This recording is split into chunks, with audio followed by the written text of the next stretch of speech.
Good morning. Study 24/7 में आप सभी का स्वागत है। मैं धीरज राज आप लोग के बीच यूजीसी नेट में पूछे जाने वाले उपन्यास परीक्षा गुरु लेकर उपस्थित हूँ, जिसका रचनाकार हैं लाला श्रीनिवास दास। तो चलिए आज हम लोग जानेंगे परीक्षा गुरु के बारे में। इससे पहले हम लोगों ने देवरानी जेठानी की कहानी जान लिया था। सिलेबस के अनुसार यह उपन्यास नंबर 2 है और कुछ विद्वानों ने परीक्षा गुरु को हिंदी का पहला उपन्यास माना है। तो चलिए आइए जानते हैं परीक्षा गुरु के बारे में। आचार्य रामचंद्र शुक्ल ने परीक्षा गुरु को अंग्रेजी ढंग का हिंदी का पहला उपन्यास माना है। उपन्यास के लेखक लाला श्रीनिवास दास ने निवेदन में इस उपन्यास को अपनी भाषा में नई चाल की पुस्तक कहा है। लाला श्रीनिवास दास पुस्तक के निवेदन में उपन्यास लिखने हेतु प्रेरणा स्रोत के लिए महाभारतादि संस्कृत, गुलिस्ता, बैगर, Farsi, Spectator, Lord Bacon, Goldsmith, Williams Cowper, पुराने लेखों, स्त्री बोध और वर्तमान के रिसालों को श्रेय देते हैं। उपन्यास में तत्कालीन मध्यवर्गीय जीवन का चित्रण भी मिलता है, जो पश्चिमी आधुनिकता से विशेष प्रभावित थे। यह उपन्यास कथा प्रधान नहीं बल्कि उपदेश प्रधान है। तो चलिए आइए हम लोग अब जानते हैं परीक्षा गुरु उपन्यास के पात्र के बारे में। पात्र को हम लोग 2 भाग में देखेंगे, पहला मुख्य पात्र और दूसरा गौण पात्र। तो मुख्य पात्र में हम लोग देखते हैं कि कौन कौन थे। तो पहला में है लाला मदन मोहन, उपन्यास का मुख्य पात्र, जो एक धनवान व्यापारी है लेकिन गलत संगति में फंसा रहता है। अंत में जेल जाता है, जहां से एक सच्चा मित्र उसे बचाकर लाता है। दूसरा है लाला ब्रज किशोर, लाला मदन मोहन का सच्चा मित्र, जो उसे हमेशा सही सलाह देता है और अंत में निकाले जाने पर भी अपने मित्र को जेल से बचा लाता है। पेशे से वकील एवं समझदार इंसान है। तीसरा मुंशी चुन्नीलाल, मदन मोहन का चापलूसी मित्र, जो पहले लाला ब्रज किशोर के यहाँ 10 रुपये महीने का नौकरी करता था। चौथा मास्टर शिंभू दयाल, लाला मदन मोहन को अंग्रेजी पढ़ाने के लिए रखा गया था। बाद में उसकी चापलूसी करके अपना उल्लू सीधा करता है। हरकिशोर, लाला मदन मोहन से बैर हो जाने के कारण सभी व्यापारियों को भड़काकर लाला मदन मोहन पर मुकदमा करवाता है। तो चलिए आइए अब हम लोग देखते हैं परीक्षा गुरु उपन्यास के गौण पात्र। कामनी, मदन मोहन की पत्नी, पंडित पुरुषोत्तम दास मित्र, बाबू बैजनाथ मित्र, हरगोविंद पंसारी लड़का, निहाचंद मोदी, प्रियवदा, ब्रज किशोर की पत्नी, हकीम अहमद हुसैन मित्र, लाला हरदयाल मित्र, मिस्टर ब्राइट, आगा हसन जान। इस प्रकार से हम लोगों ने परीक्षा गुरु उपन्यास का सारे पात्र को जाना। अब हम लोग चलते हैं इसके कथासार पे। हम लोग देखते हैं कथासार इसके बहुत ही छोटे में हम लोग इसका कथासार जानेंगे। इस उपन्यास की कहानी दिल्ली के एक ऐसे कारोबारी व साहूकारी लाला मदन मोहन की है, जो एक समृद्ध वैश्य परिवार में जन्म लिया है और उसे अपने पिता की मेहनत व धीरज से बड़ी दौलत विरासत में मिलती है। लेकिन वह पश्चिमी आधुनिकता के प्रवाह में पड़कर लगातार अपव्यय करता है। वो युवावस्था में गलत संगति में पड़कर अपनी सारी दौलत खो बैठता है। उसे आदमी की परख नहीं है। वो अपने सच्चे मित्र लाला ब्रज किशोर, जो उसके हर अनुचित कार्यों से पहले उसे टोकता था, उसे दूर कर देता है, जबकि चुन्नीलाल, शंभुदयाल, बैजनाथ आदि को अपने साथ रखता है और ये सारे अवसरवादी लोग उसके हर अनुचित कार्य पर प्रोत्साहन देते हैं, उसकी खुशामद करते हैं तथा उससे अपना स्वार्थ सिद्ध करते हैं। इन लालची लोगों द्वारा दी गई गलत सलाहों के कारण लाला मदन मोहन जल्द ही कर्ज में डूब जाता है। उसी समय हरिकिशोर से उसका बैर हो जाता है। वह सारे लेनदारों को इकट्ठा करके लाला मदन मोहन पर मुकदमा कर देता है। विपत्ति के समय लाला मदन मोहन के सारे कपटी, लालची, मौकापरस्त मित्र उसका साथ छोड़ देते हैं। अंत में उसका सच्चा, शिक्षित, बुद्धिमान वकील मित्र लाला ब्रजकिशोर उसका साथ निभाता है और उसकी खोई हुई संपत्ति उसे वापस दिलवाता है। अंत में लाला मदन मोहन को अपनी गलतियों का एहसास होता है और वह चापलूसी करने वाले मित्रों तथा दुर्व्यसनों से भी तौबा कर लेता है। तो इस प्रकार हम लोगों ने परीक्षा गुरु का कथासार देखा। चलिए हम आगे चलते हैं। परीक्षा गुरु उपन्यास 41 प्रकरणों में विभक्त है, तो हम लोग 41 प्रकरणों को बारी बारी से देखेंगे। तो चलिए हम लोग देखते हैं बारी बारी से 41 प्रकरणों को, कौन कौन से प्रकरण इसमें है।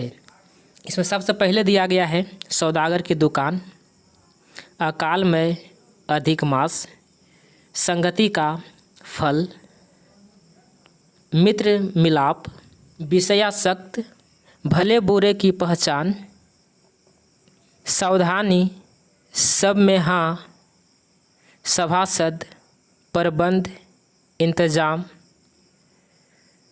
सजनता, सुख दुख, बिगड़ा का मूल विवाद, पत्र व्यवहार, पीर अथवा पी, सूरा शराब, स्वतंत्रता और स्वेच्छाचार, क्षमा, स्वतंत्रता, कृतज्ञता, पवित्रता, संशय, प्रामाणिकता, हाथ से पैदा करने वाले और टोपड़ों के अमीर, साहसी पुरुष, दिवाला, लोक चर्चा, अफवाह, फूट का काला मुंह, बातचीत, नैराश्य, नाउम्मीद, चालाक की चूक, अदालत, मित्र परीक्षा, हीन प्रभा, स्तुति निंदा का भेद, धोखे की टट्टी, विपत्ति के धैर्य, सच्ची प्रीति, प्रेत भय, सुधारने की रीति, सुख की परमावधि। तो चलिए आइए अब हम लोग देखते हैं इसका विशेष में क्या है। उपन्यास में प्रतीकात्मक रूप से ईस्ट इंडिया कंपनी द्वारा भारत के आर्थिक शोषण और लूट का यथार्थ चित्रण किया गया है। इस उपन्यास के हर प्रकरण के अनुसार संस्कृत, ब्रज, फारसी आदि भाषा के साथ साथ इंग्लैंड, यूनान आदि के प्रमुख विद्वानों के विचारों के मतानुसार से होती है। उपन्यास दिल्ली के आसपास की बोलचाल की भाषा में लिखा गया है। उपन्यास में आए पदों की भाषा ब्रज है, जबकि गद्य की भाषा खड़ी बोली। ये उस युग के प्रभाव का कारण है। उपन्यास में तत्कालीन समाज में व्याप्त अशिक्षा, लोभ, प्रपंच, दिखावे और दयनीय स्थिति की समस्या आदि पर प्रकाश डाला गया है। अब हम लोग देखते हैं प्रमुख उद्धरण, किसी ने कौन सा पंक्ति कहा है और वह महत्वपूर्ण पंक्ति जो यूजीसी नेट में पूछा जाता है उसको हम लोग बारी बारी से जानेंगे और एग्ज़ाम में पूछे जाने पर उसका सही उत्तर लगा कर आएंगे। तो चलिए देखते हैं। अपनी भाषा में यह नई चाल पुस्तक होगी। यह सच है कि नई चाल की चीज़ें देखने को सबका जी ललचता है, परंतु पुरानी रीत के मन मोह समाये रहने और नई रीत को मन लगाकर समझने में थोड़ी मेहनत होने से पहले पढ़ने वाले का जी कुछ उलझने लगता है और मन उचट जाता है। वलायत की सब उन्नति का मूल लॉर्ड बेकन की यह नीति है कि केवल विचार ही विचार, मैं मकड़ी के जाले न बनाओ, आप परीक्षा करके हर एक पदार्थ का स्वभाव जानो। मिस्टर ब्राइक द्वारा यह पंक्ति कहा गया है परीक्षा गुरु में। प्रीति का सुख ऐसा ही अलौकिक है। संसार में जिन लोगों को भोजन के लिए अन्न और पहनने के लिए वस्त्र तक नहीं मिलता, उनको भी अपने दुख सुख के साथ ही प्राणोपम मित्र के आगे अपना दुख रोककर छाती का बोझ हल्का करने पर, अपने दुखों को सुनकर उसके जी भर आने पर, उसके धैर्य देने पर, उसके हाथ से अपनी डबडबाई हुई आँखों के आंसू पुछ जाने पर जो संतोष होता है, वह किसी बड़े राजा को लाखों रुपए खर्च करने से भी नहीं हो सकता। लाला हरदयाल द्वारा यह पंक्ति परीक्षा गुरु में कहा गया है। चलिए आगे चलते हैं।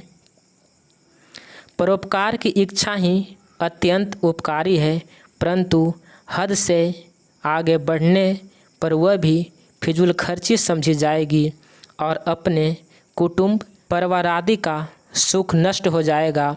जो असली अथवा अधर्मियों की सहायता की तो उसे संसार में आलस्य और पाप की वृद्धि होगी।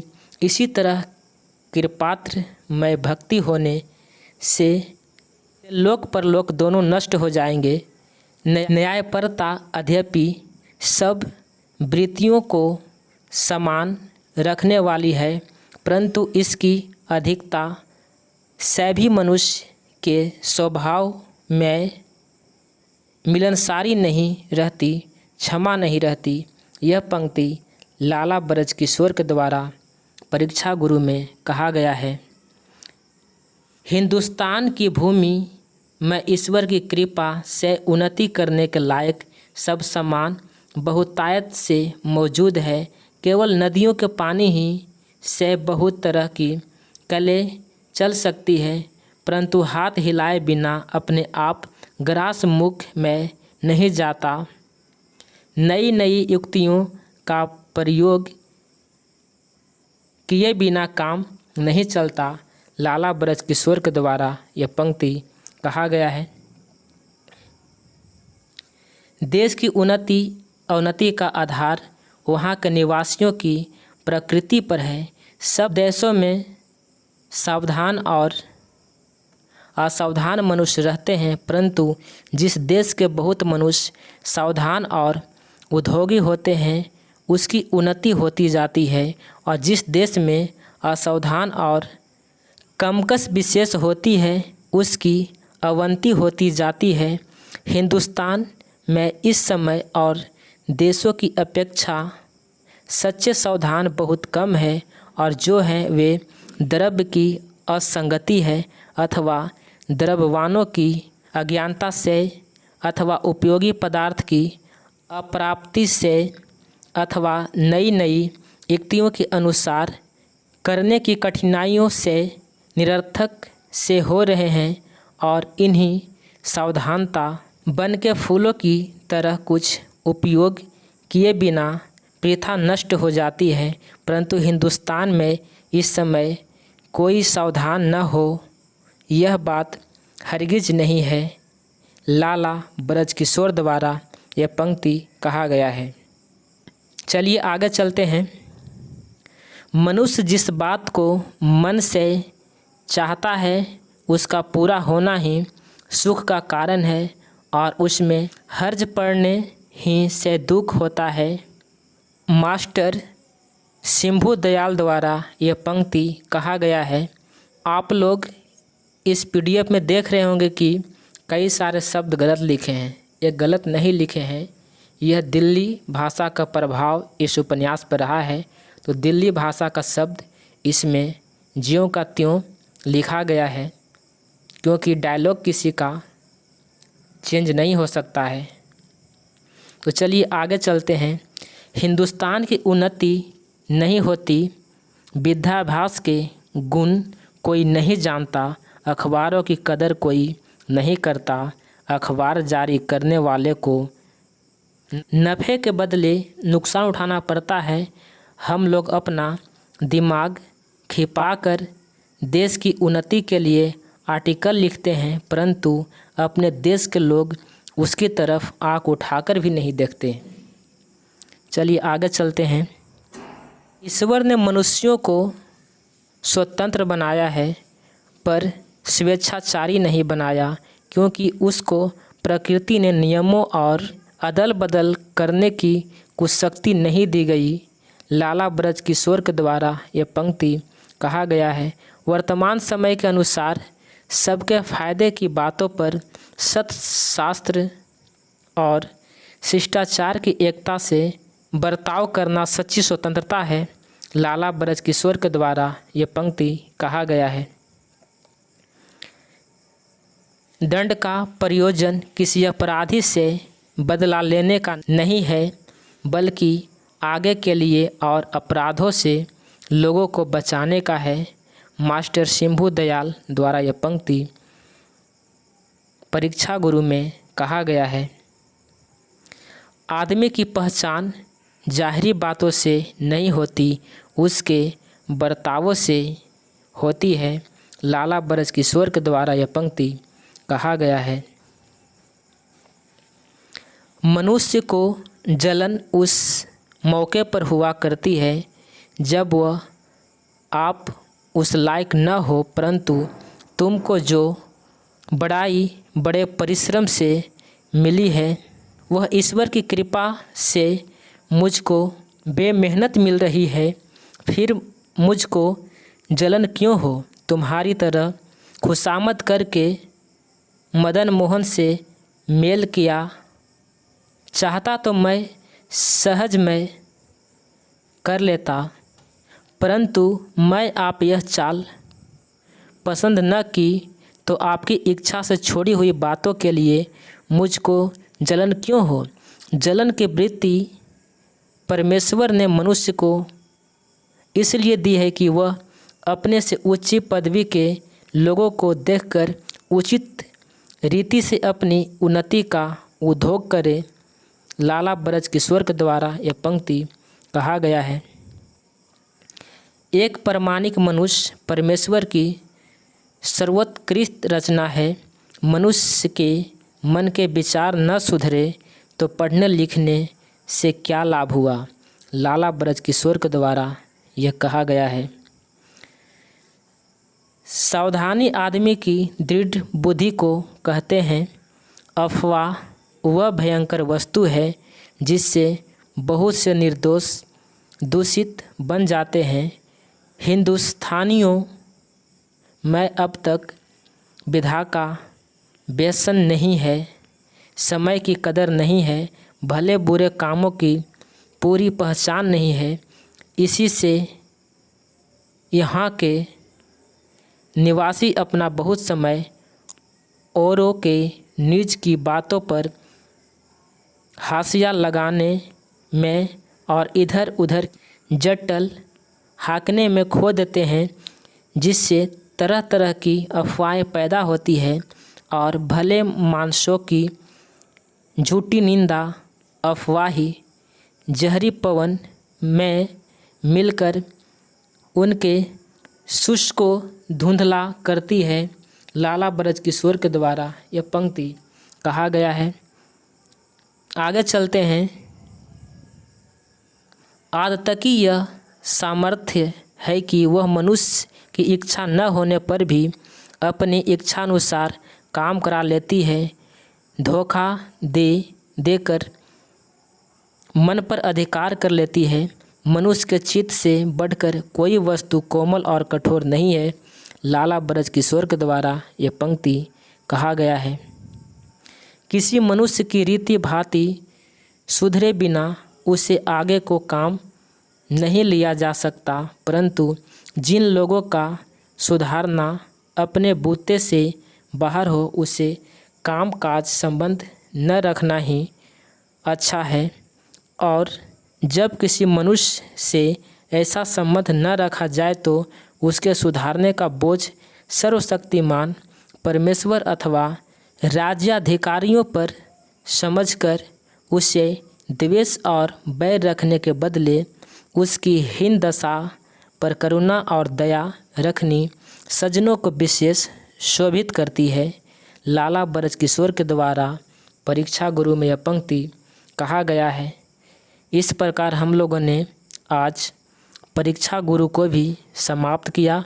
इससे पहले हम लोगों ने देवरानी जेठानी की कहानी उपन्यास देखा था और आज परीक्षा गुरु समाप्त हुआ।